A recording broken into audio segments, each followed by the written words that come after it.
But one night, in the middle of his glittering empire, he whispered a sentence that would burn everything to the ground. This is the story of Jonathan Pierce, a millionaire who thought he was untouchable, and the waitress who proved him wrong. He wore diamonds on his wrist. He drove a car worth more than most people's houses. In his world, money didn't just buy luxury, it bought silence. It bought power. It even bought the law. But one night, in the middle of his glittering empire, he whispered a sentence that would burn everything to the ground. This is the story of Jonathan Pierce, a millionaire who thought he was untouchable, and the waitress who proved him wrong.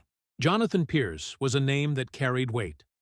CEO of Pierce Global Investments, a firm that controlled skyscrapers, airlines, even senators. He lived in a penthouse that touched the clouds, a fleet of cars, private jets, personal chefs. To the world, he was a genius, a self-made man. To those who knew him closely, he was arrogant, entitled, and behind closed doors, a man who never hid his disdain for people who didn't look like him. He believed money gave him the right to divide people, to decide who belonged and who didn't. And yet, the world applauded him, until one Friday night, in his own tower, a crack appeared. The Pierce Tower's rooftop restaurant was legendary. Crystal chandeliers, a skyline view worth millions, the kind of place where billionaires mingled and wait lists stretched for months. That night, Maria Lopez was working her shift, a 22-year-old waitress, college student, first-generation immigrant. She was smart, ambitious, but tonight she was just trying to earn enough tips to pay rent. At 8:15 p.m., Jonathan Pierce walked in. His entourage followed. Bankers, politicians, investors. The staff froze. Everyone knew the rule. Serve him fast. Smile. Never upset him. Maria was assigned to his table. She carried the tray with steady hands.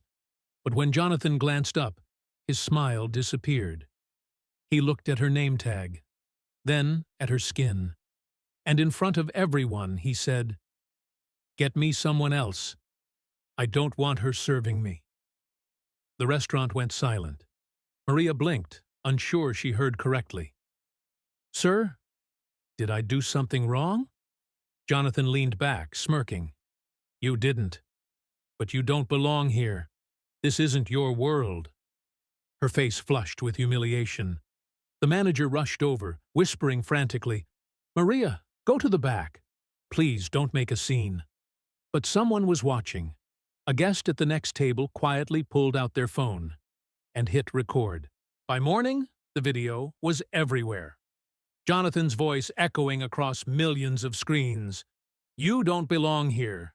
Twitter, TikTok, news outlets. People were furious. How can a man this powerful still think like this? Boycott Pierce Enterprises. Justice for Maria. Maria woke up to dozens of missed calls, her phone buzzing nonstop, her face on every headline. At first, she was terrified, but then something shifted. She realized the world wasn't mocking her. The world was standing with her. Jonathan, on the other hand, laughed it off.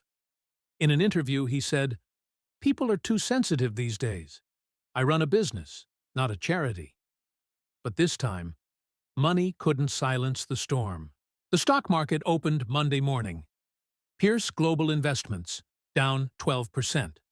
By Tuesday, down 25%. Investors panicked. Protests erupted outside Pierce Tower. Chants filled the air. "Justice for Maria." "No more hate in our state," celebrities posted. Senators condemned. Even Jonathan's closest allies began to distance themselves. But Jonathan doubled down. At a press conference, he said, "I built this empire. I don't answer to hashtags. That arrogance sealed his fate.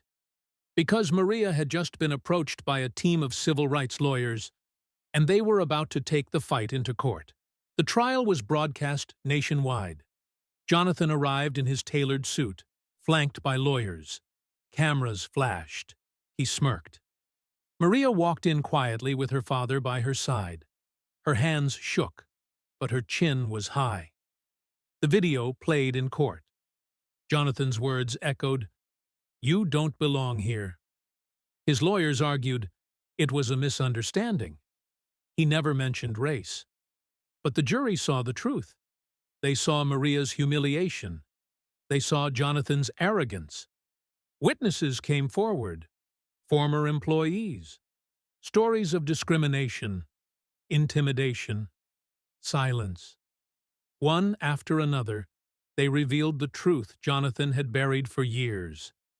And then came the twist. His CFO, a man who had served Jonathan for 15 years, took the stand and betrayed him. Emails, recordings, documents, proof that Jonathan not only discriminated, but actively ordered hiring managers to reject minority candidates. The courtroom gasped. Jonathan's face turned pale for the first time. The jury deliberated for less than 3 hours. The verdict? Guilty. Racial discrimination. Workplace bias. Public humiliation. The judge's words were heavy. "Mr. Pierce, your wealth does not place you above human dignity. You are fined $50 million.